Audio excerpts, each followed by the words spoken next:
Hey everybody, welcome back to my ambition. Woohoo! Hi, everybody. Hello. Be excited today, right? So on this special episode, we have a wonderful guest, Yasmin Sampson-Da Rocha. Woohoo! Have I Woo! Thank pronounced you that for correctly, having by the me. way? Is it Da Rocha, right? Yeah, it's Da All Rocha. right. Yeah, Da Rocha, it's a okay. Portuguese going. Yeah. Love it, love it. So, for anybody who doesn't know Yasmin, she is an architectural graduate with 8 years of management consulting experience. She transitioned from corporate life 7 months ago to become a career and leadership coach for generalists. Yasmin helps individuals to build successful and fulfilling careers without needing to specialize or sacrifice wealth.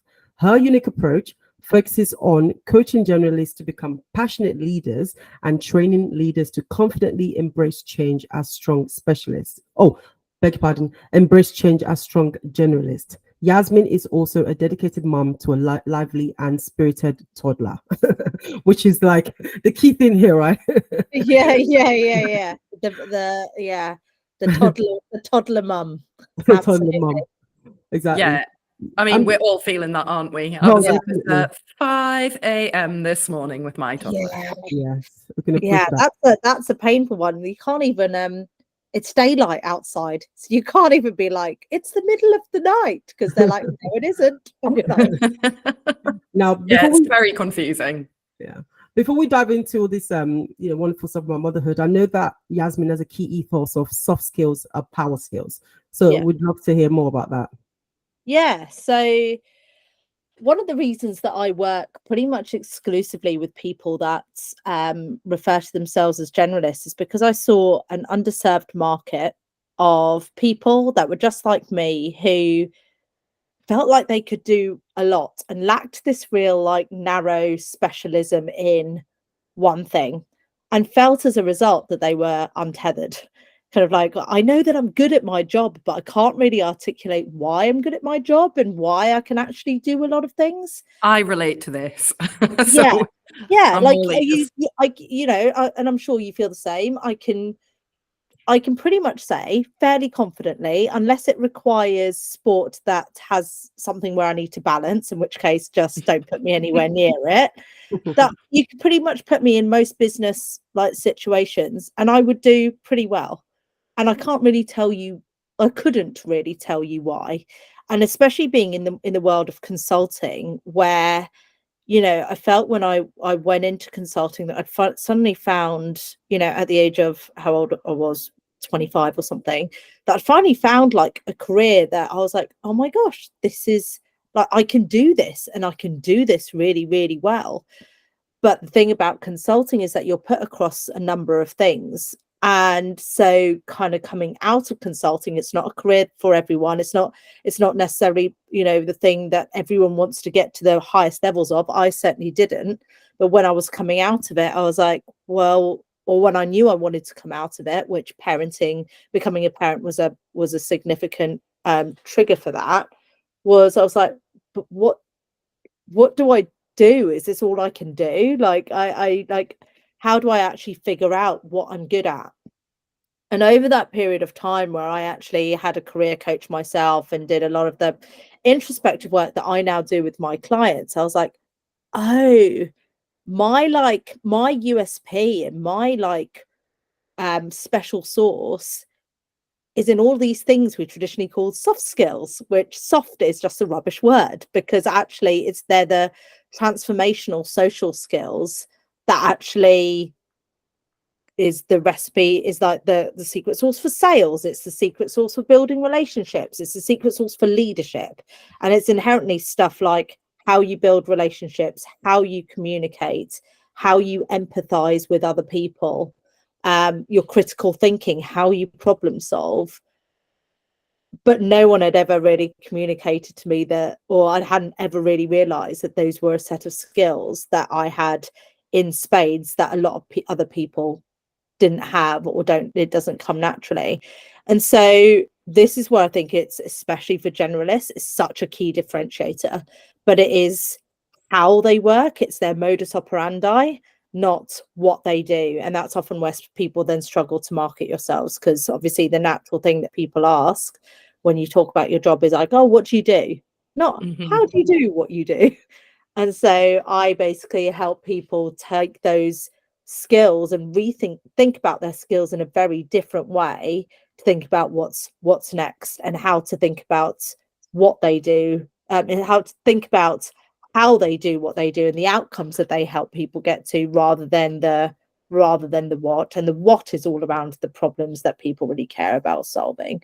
So I'm very passionate about that statement, like removing the soft skills. They are the power skills, and all the work that I do, whether it's helping clients pivot their career, or whether it's working with corporates in terms of leadership development and how to lead yourself and your teams confidently through change, it all comes down to those power skills, which are across social and problem solving. I Wow. really like that. I Yeah. really like that, Yasmin. I think you're right that soft skills is such a rubbish name for all of these skills that are about influencing and communicating and getting people on side with you. And how do you feel about these skills? Do you feel like they can be taught, or do you feel like they're kind of an innate thing that people can, you know, sort of bring to the table and just have in them? Does that make sense? Yeah, 100%. I think for a lot of people, and especially my clients, they are innate. Like it's something that just comes quite naturally to them, but they don't know how to harness it in order to like go after what they want and elevate themselves and build their confidence in it. But I absolutely think that it can be taught. Like anything, I think communication can be taught. Confidence is a skill that can be taught. And I think part of the massive challenge that we have is that this stuff isn't taught early on enough. Like I didn't know anything about any of this stuff in school. Like I just knew that I wasn't part of any clique in school. I made friends super easily. Everyone seemed to like me, and that was quite lucky, I guess. But I didn't put it down to a skill. And the same with, I think the stat is ridiculous. Like 75% of managers are accidental leaders. Like you're not taught how to manage people.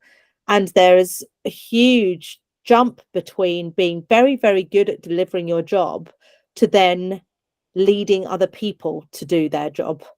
Yeah. It's a huge difference. And but naturally, in order to progress in your career and to get those salary jumps, you move into leadership positions, but no one actually tells you how to succeed. So actually, I think when we look at some of the reasons that why people leave the job, why people leave their careers, or why people end up losing so much confidence in their job, and it comes down to toxic leadership, toxic culture, toxic workplaces, I think we can often criticize the individual too much, when in fact all they're doing is that they've never been taught how to be anything different.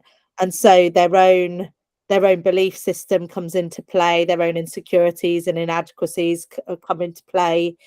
And leading others is more about leading yourself than it is about actually leading others.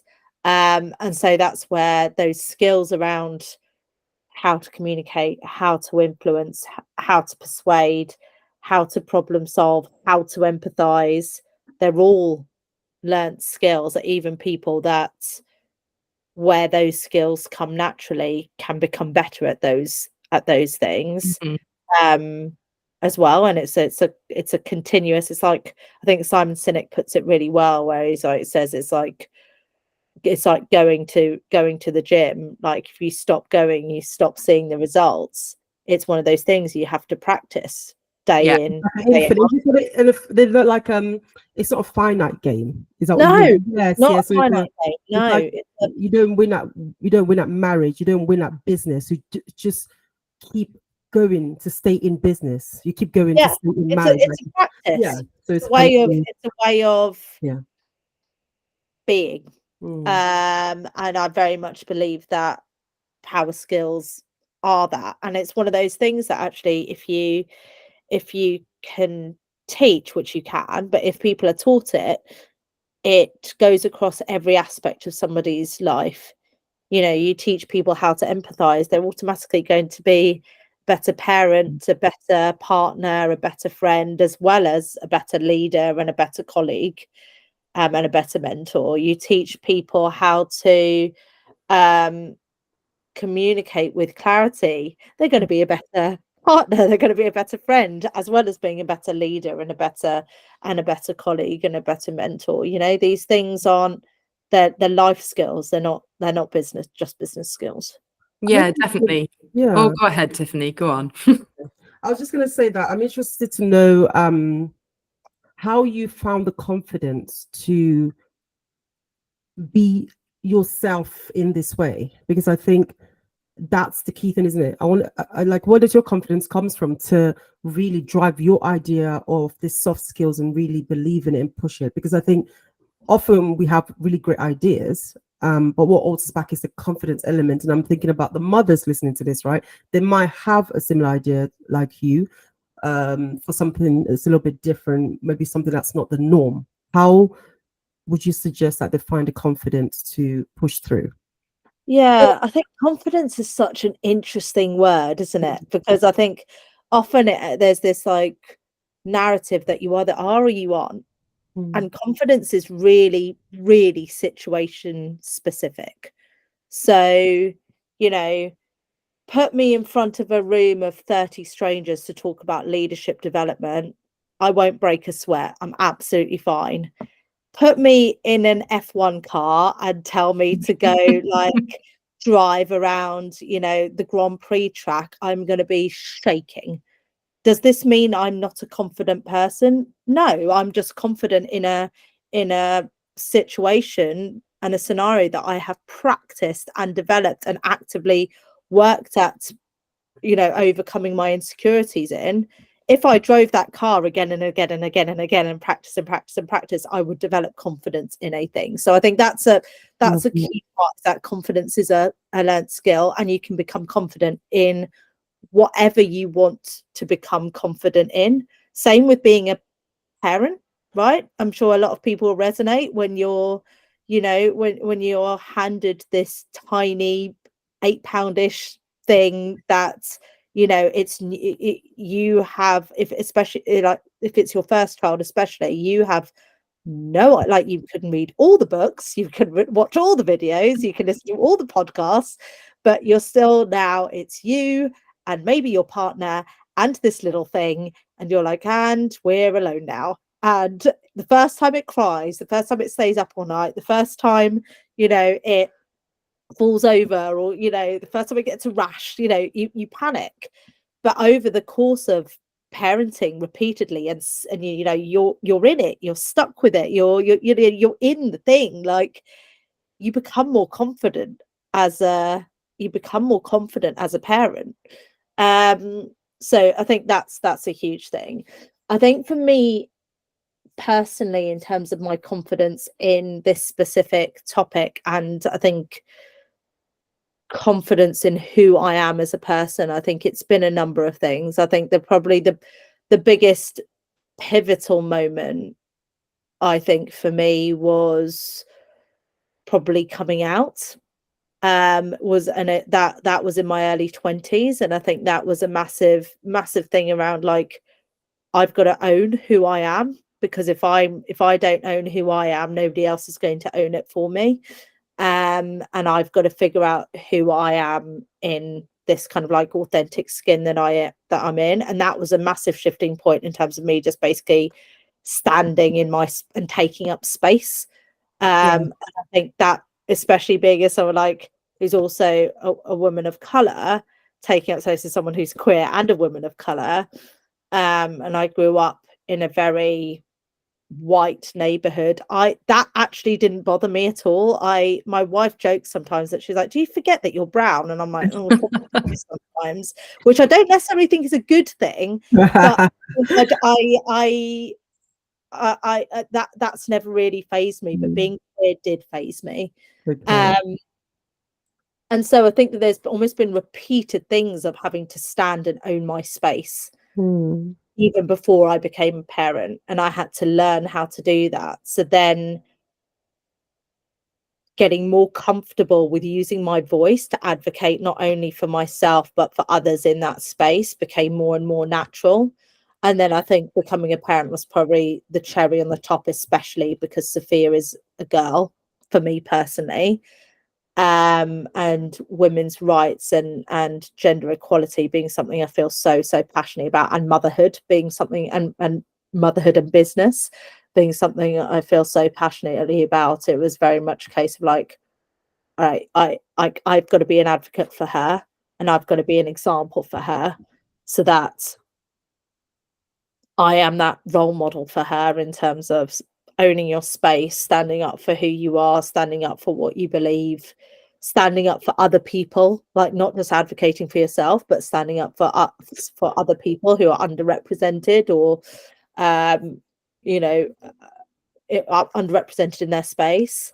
And so that was probably their like mental like tip over point for me, which was like, I've now got a responsibility. Before, the responsibility felt very much to myself, which should be enough as it is. But that tip over was, I've now got a responsibility for a little person. And that felt huge to me. I think that does make a really big difference, because you're thinking like all the time about somebody else and how they navigate the world, aren't you? I mean, I have a boy, but at the same time, I have always been quite a feministy person, and I am always thinking about how I can raise him to be a better human and to respect 100%. women. Yeah. And I think it's a really challenging world for parents of girls and boys, like the little humans that we're raising. For ultimately, we're trying to raise them to be more empathetic humans with hopefully brilliant self-esteem. And that's the thing that I want to raise for Sophia. The main thing is I want her to be kind, and I want her to have an amazing sense of self in terms of self-esteem, because I can't control the bullies. I can't control what other people tell her she can or can't do. I can't control what other people may say about her family setup, but what I can influence is her self-esteem.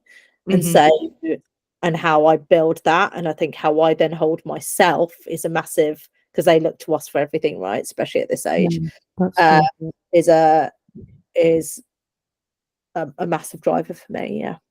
Okay. And for me, I think as well, like, you know, in terms of self-esteem, I think that self-esteem is really important to being your authentic self. And I think that they're kind of linked together in a bit of a circle. And it sounds like, you know, you gained so much confidence from the point of coming out because you were then able to be more authentic with people.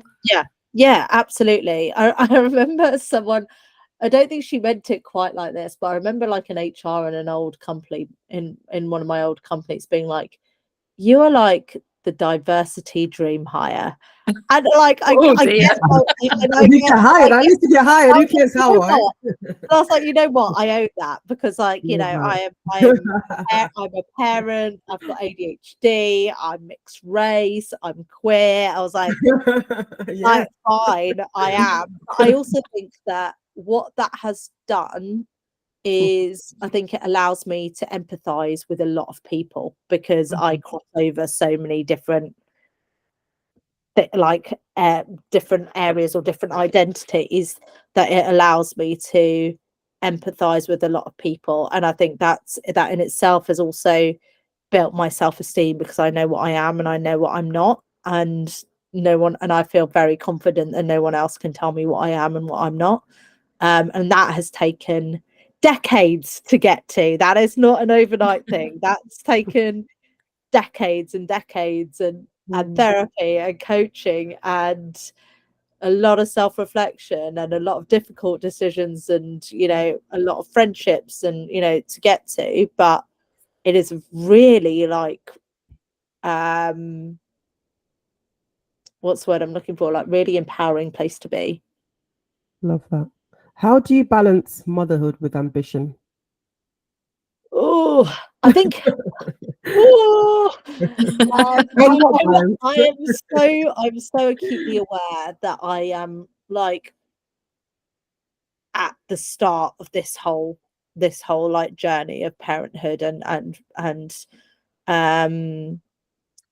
and running a business, or just parenthood and being a woman in with a career, right? And I think there's, just from seeing colleagues and friends who are a bit further ahead in their parenting journey, I can see that there are different challenges that come with different stages of, or like different age stages. So I can only very much talk as someone who only have one child. She has no disabilities or like care needs, and she's healthy from a physical point of view, and she is only 3 to date. So there's a lot of caveats behind what I'm saying, because I'm so aware that what I struggle with, someone else has life 10 times harder. But what's been a massive thing for me was, I think, or maybe a little bit surprising, was I'd kind of heard this narrative around, when you become a parent, your priorities change. And that was absolutely true. And it was actually even before I became a parent, when I knew we were pregnant, like it suddenly was like, ding, like, oh, this is very real. Like, what kind of parent do I want to be? And what surprised me is that my ambition didn't go away. If anything, it probably amplified like 10 times. And I think, again, that went back to the, like, I want to show Sophia that I'm a badass so that she can go and be a badass too, and whatever that looks like for her. And I think there was a number of few drivers. I think one was being an advocate and a role model. The second was creating the life that I wanted to create in order to be the parent that I wanted to be. And the third was, I think the third was probably, leaving something to her in a sort of way, leaving some kind of like imprint, whether that's for her or for me. It's probably actually more for me, but and really going after what I wanted to do. But yeah, my ambition 10 times. I almost like gave less fucks, if I can swear on this. I don't know if I can swear on this. Okay, that's good. And I talked to this with parents a lot, because the majority of my clients are also mothers. And one of the things we talk about a lot is time. And when you before becoming a parent, you think your time is stretched, like for like you can't seem to fit everything in a day. When you become a parent, you're like, why did I think I was so busy before? Like, why did I waste so much time? And suddenly a huge proportion of your day is spent parenting, time that you had free before. And even when you're not parenting, you're enduring the ramifications of parenting. So you're tired. You're like, you see my face. You look beautiful. I don't know what you think. But like, you don't have as much energy, and like like when my wife was breastfeeding, and all the amount of times that you spend washing bottles when you've got a baby, or like, prepping, or which you'll all resonate with now. It's like the amount of time you spend convincing your toddler to do something before you actually get to do the actual thing. Like, you have so much less time, which means that the time that you do have remaining, I am not going to waste it on bullshit. And so actually, like, so I have far less tolerance for crap than I did before. And I think and that is a good thing. And I think before, I probably let relationships go on too long. I pansied around a bit too much. I probably fluffed far too much in my communication. And now I'm like, nope, I've only got a certain amount of time. like get it done, and I'm only going to allow the right energy into my space, and hopefully give the right energy out. And that was a massive driver to me starting my own business, is because even though when I was in consulting, I loved the company I worked for, I loved the people I worked with, I had a lot of fun, I was probably spending 80% of my working time doing stuff I didn't care about. And it just felt like I was wasting my time. And what I realize now is that there's nothing more there's nothing I hate more than wasting time, because it feels like I've got so much less of it than I did before. And so when I then started my business, I kind of made a promise to myself that I'm going to make sure I turn those numbers on its head and make sure that I'm spending at least 80% of my time doing stuff that I really, really care about. And if it's not a hell yes, then it's a no. And that's other 20% admin, accounting stuff. Like, you can't have it has to be done. Yeah. The stuff you've got to do, but nobody loves. Yeah, exactly. There is a reality, but actually from a business perspective, if I'm taking back control of my time, then I want to be spending it doing stuff that I genuinely want to do and I really care about. So yeah, I really love that. I mean, I think if I'm being honest, that's what everyone should be doing, trying to, we get one life to live, don't we? So to spend it, 80% of your time on things you don't care about, it's quite sad, really, isn't it, when you think about it? Yeah. And I was just like, why am I doing this? Like, do I really care about that next promotion? Because I'm also someone, and I think you've got to know yourself in terms of, I'm also someone that is like stubborn as hell. So if I want to do something and if I want to go after something, I will make it happen. So the fact that I didn't care and I wasn't making it happen, like I'm an all or nothing person. So that spoke volumes, I think, not only to me, if I'm being honest, I think it probably also spoke volumes to my employer, because I think they could tell that I wasn't in it. And that's also not the reputation that I wanted to leave on. So it was one of those things for me that I was like, I had to take a good hard look in the mirror and be like, why am I doing what I'm doing? And am I not doing the other thing because I'm scared or because I actually don't want to do it? And it was the fear that was talking most of the time until I finally made the jump. Yeah. I love that. So it's like motherhood is a hack, a life hack. Yeah. Become a mother and then you set your priorities. Yeah. It does force you to get stuff done, doesn't it? It does. Yeah. And like the skills you realize that you have that you never, like the ability to, ninja crawl out of your kid's bedroom without being noticed. Like that doesn't come in use in business, but it is a skill I now have. I have to get in the cots. I get in the cots. Yeah, I've been sleeping. Yes, crazy.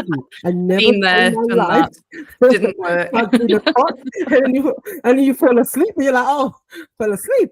Never mind. I've got to, Oh, there's nothing worse than falling to sleep, putting them to bed though. Like, I've wasted my whole evening now.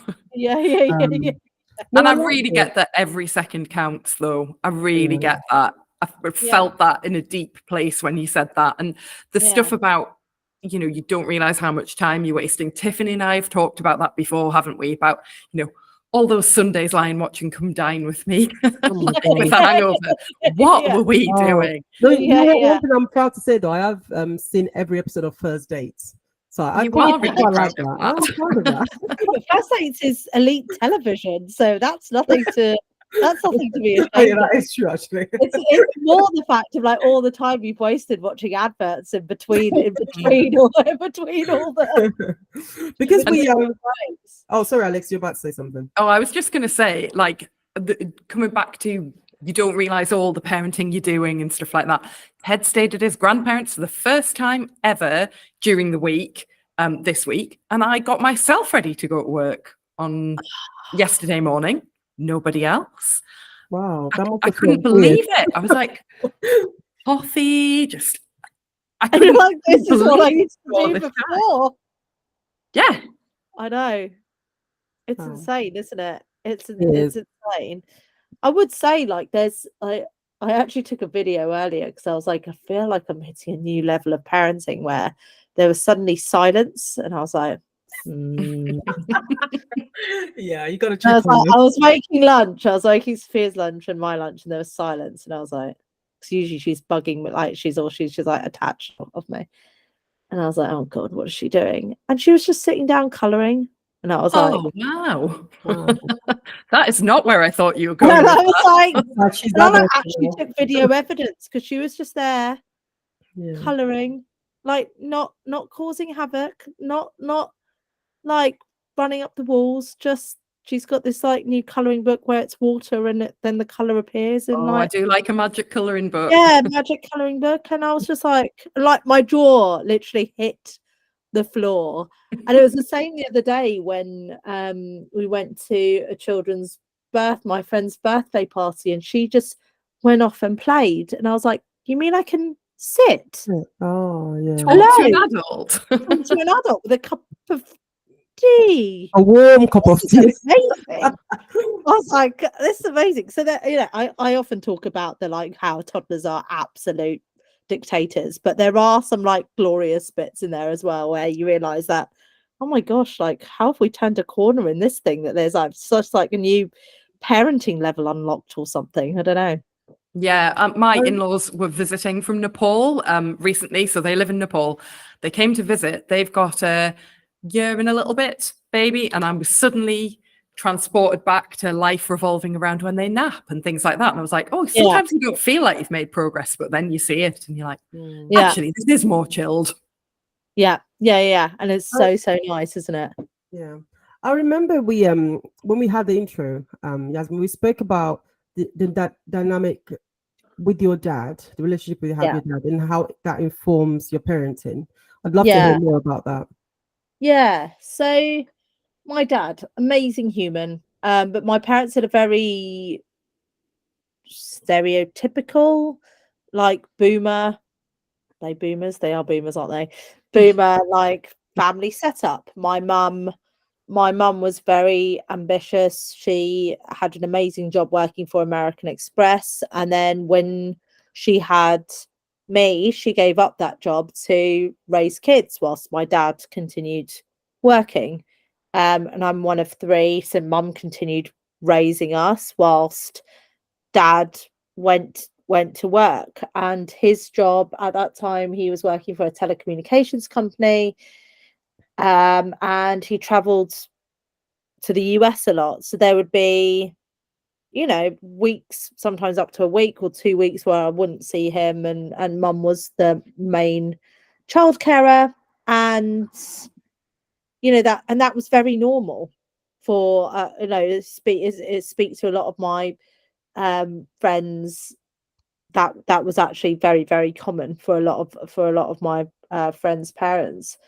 But it wasn't, I don't think I necessarily realized that until I became a parent, or until later on, just how that impacted my relationship with my dad, in the fact that we weren't as like none of us were as close as we were with as we are with mum, because she was just there, you know, always there to help us, and always there to you know, be the emotional one, etc, etc. And it wasn't until I took Sophia around, you know, it must have been a few months ago, that dad was like, oh, you know, because Sophia is very much a mini me of how I was at that age. And dad was like, you know, I just feel like I'm making up for lost time. Like I'm now getting to spend time with my granddaughter, and I wish I got to spend that time with you. And I think I don't think it's, or maybe it is a gender thing, but I saw the impact very early on of what it was like, the fact that I was able to be at home pretty much all the time due to COVID initially, but then flexible working, and how that not only massively helped my wife, but also the relationship I have with Sophia, in the fact that she is just as likely to come to me for like emotional support, or when she's sad, as she is with Jem. Like, we don't have those really strict, like, There's not a primary parent in the secondary. no. And like, I do think like Jem probably is the primary parent, just because I am. Jem's decided to, because of childcare issues, which is a whole whole Oh, new yeah. whole new podcast episode in itself. But because of the cost of childcare, Jem decided to we decided that Jem would stay at home and I'd continue working. So we did actually have that. But because of flexible working, I was able to be a much more present parent rather than a weekend parent. And that's made a massive difference, not only in my marriage, but also in how I want to parent and how I parent. And it kind of made me realize that like dad didn't really have a choice. And I don't think a lot of our parents had Yeah. the choice. Yeah. It was just the way it was done. I think But that's a really good point.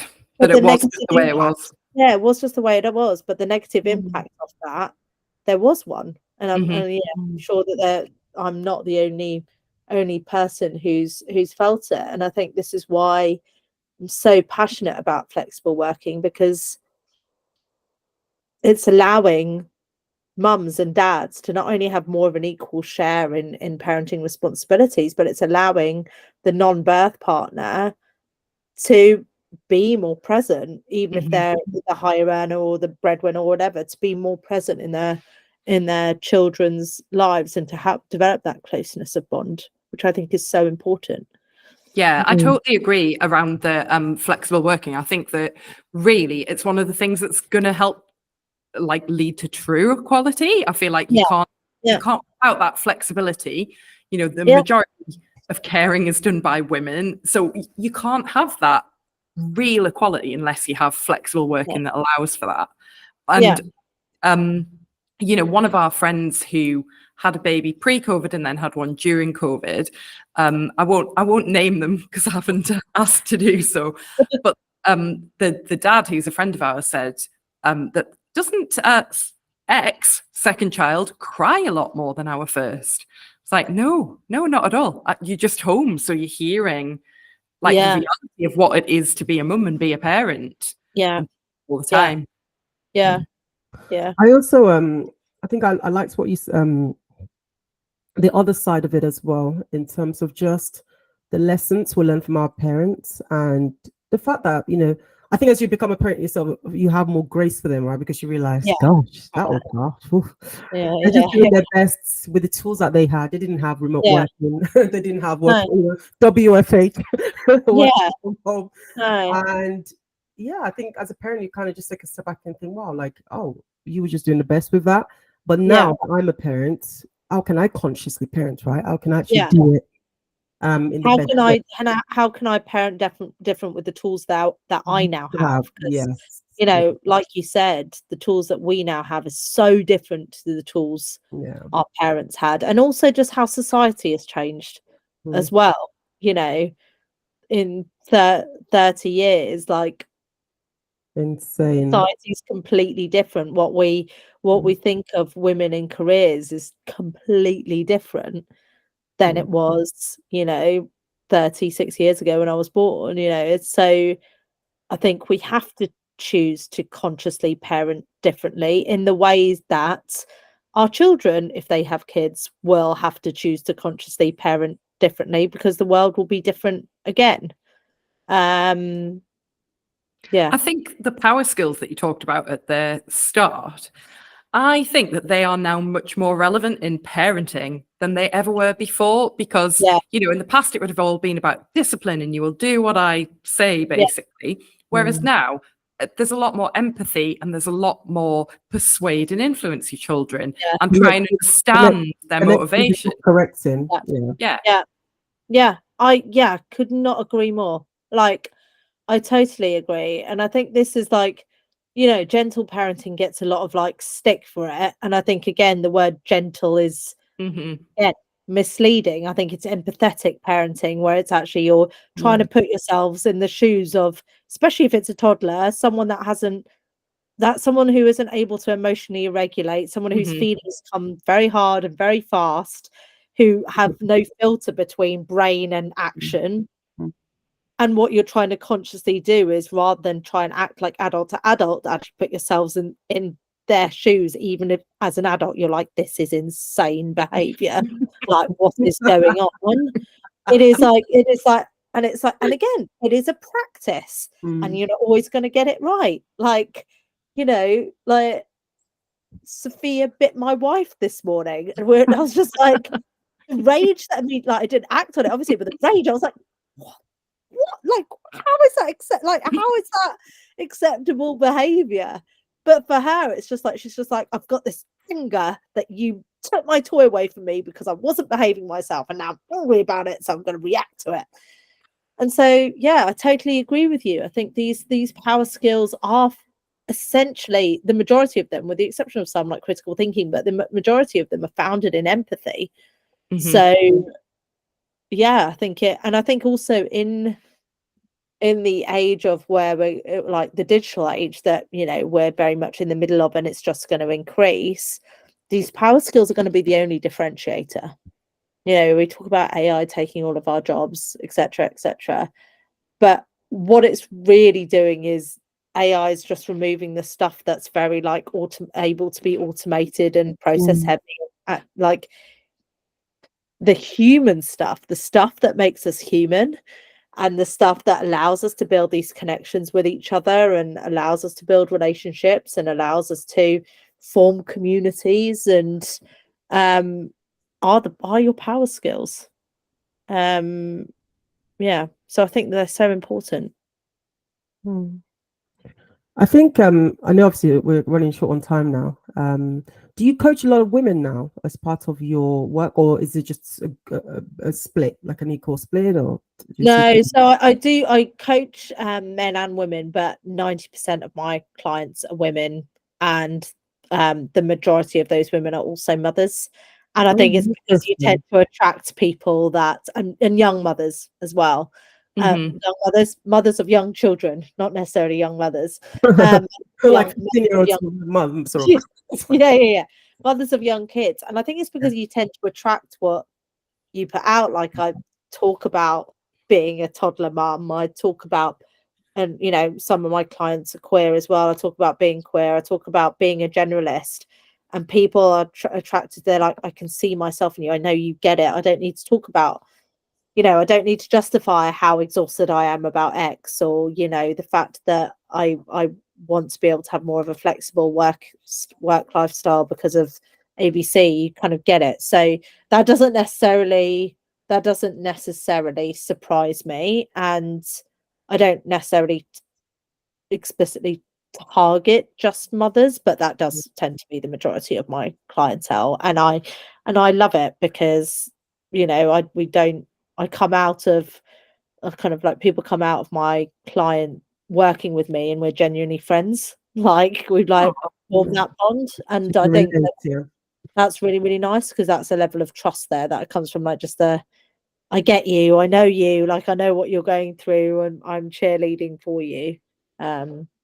I feel like when you have that coaching with somebody who is like you, you've almost got a shorthand, like with them. They understand, like that they understand what you're going through, and you have to say a lot. You have to explain a lot less, I think. Yes, I think so. I think so massively. Yeah, I agree. Okay, and I know obviously we've spoke a lot about the soft skills, been generalists. I mean, and I know it's quite a big question, but what advice would you give to a mother who, someone who's had a child recently, and maybe they're about to go back to work, and they're obviously very ambitious? I mean, are there any kind of couple of good like advice that you would have for them that could help them, or to look at things a little bit differently? Yeah. So Oprah Winfrey has this great, she was asked, I think it was by like Trevor Noah in an interview, around like, what was the commonality amongst all the people that she's interviewed. And obviously she's interviewed, some of the elite of the elites, the best of the best across every industry in the world. And she said the people that succeed are the people who get to where they want to go, or the people who know where they want to go.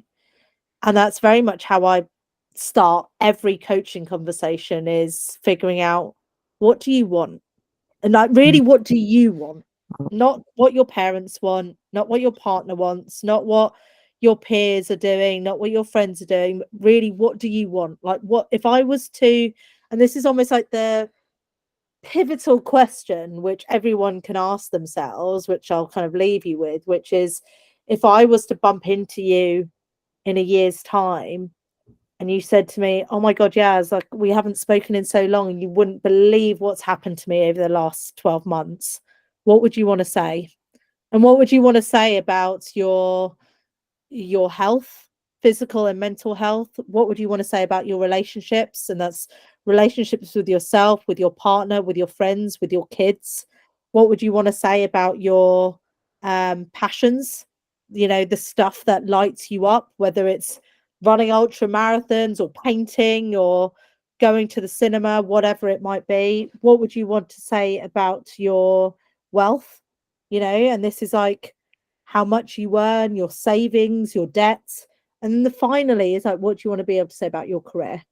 And career is very deliberately number 5, because normally we think, in terms of goals, we think exclusively about our career, and then everything else kind of fits in wherever there's gaps on the outside.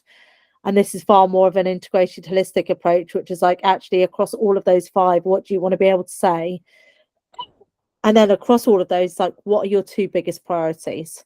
Because you can't necessarily do everything. When you try and do everything, you're going to burn yourself out. So, you know, what's the most important? What are the 2 most important things right now? Sometimes for my clients, it's like, I have been through such a horrendous time at work. It's just building my confidence back up, so I feel like myself again. That's a massive thing for me over the next 12 months. I want to feel like a baller again. Another person, it might be, you know what, I've got a huge ambition to run a marathon this year. That is one. I know for me that physical health is massively linked to mental health and how I feel in my business. So that's what I want to do. And the second is I want to get promoted. Okay, those are your two big things. You have things as a North Star, you start to make decisions that work towards that. If you don't have that, and I'm not talking about North Star in 5 years' time, by the way, because I hate 5-year plans. Life changes far too fast to have 5-year plans. A year is enough. You have that. You've got something to anchor yourself to be like, every decision you make, is it helping me to get closer to that, or taking me further away from that? Yes or no? Okay. And if I'm scared, is it because fear's stopping me, or is it because of something else? And it helps you make decisions, but you have to have that North Star. So my thing would be, if you're going back, it would be, you've just become a mum, or you're a mum in the situation where you're like, I don't know, like, my career no longer feels right. Listen to that and take time to think about, what do I really want? Like, what's really important to me and why? Yeah, hopefully that's helpful. Yeah, I think I 100%. really like the holistic Love it. approach to it, and the 5 different points. And I think doing that introspection is really important. But I think that you've set that out really nicely as well. And I guess the final thing is, where do people find you, Yaz? Where do they get in touch with you if they want to find out more? Yeah, so my website's under construction. So the best thing is probably LinkedIn. So Yasmin Sampson-Da Rocha, or hello at Yasmin Da Rocha, yasmindarocha.com. Cool. Amazing. Thank And you I'm so sure much, Tiffany Yasmin. will link up as well. You'll stick the links up, won't you? And then let us know when the web site is there, and we'll put something out about that as well. Oh, amazing. Yeah, we'll do. Hopefully won't be too long. One of those it's like the never-ending to-do list of a business owner, especially in the first year. So that's where we are. But yeah, no, I love talking to you guys. So thank you. It's been great, Yasmin. Thank you so much. Really nice. Thank you. We'll see you guys in the next one. Thank you. Thanks, guys. Bye. Bye-bye.